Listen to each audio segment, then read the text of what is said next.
Hi everyone, Zachary Lui here from Toronto Qigong. So today I'd like to talk to you about the five elements and their connections to the physical body and the emotions that are connected with the physical organs themselves. As of the whole view of the five elements, I'd like to start with where it originated from before I really get into the meat, which is going from a brief standard of traditional Chinese medicine and how the correlations work there. So, the five elements theory, as I would call it, came from this era called the 100 schools of thought in China, and this would be really correlated to Greek times when people would be debating highly on various thoughts. It could be almost even viewed as a Renaissance era in China, also in terms of the philosophical schools that came about, because they say 100 schools, but there are at least many schools that came about during this time that did form Chinese culture.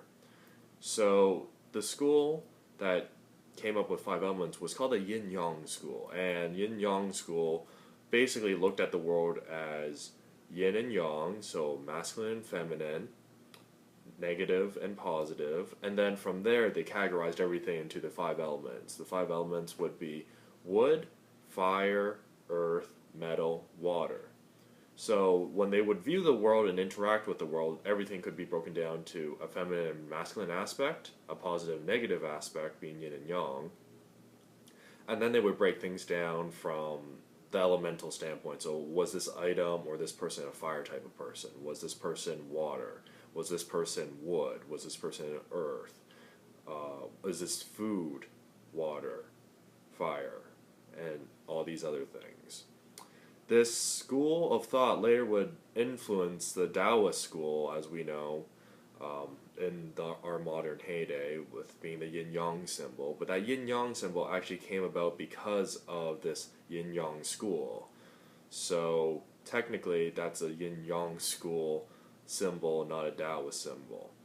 However, the Taoist school really incorporated this school of thought because once they integrated, the Taoists basically took it and made it its own, which then leads into how it would influence Chinese medicine because the Taoists were focused on longevity and health practices. So now let's get into the Chinese medicine standard of how they would view the organs in connection to the emotions. So to start, we have wood. Wood is correlated with the gallbladder and liver.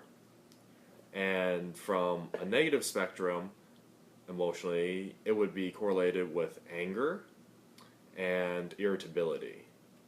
The virtue of wood, however, is kindness.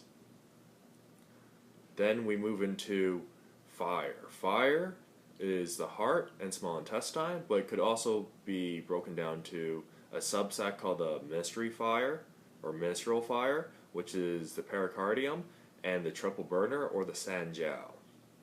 And from a negative spectrum, it's correlated with overexcitement and anxiety, particularly the heart and small intestine are related to that in Chinese medicine.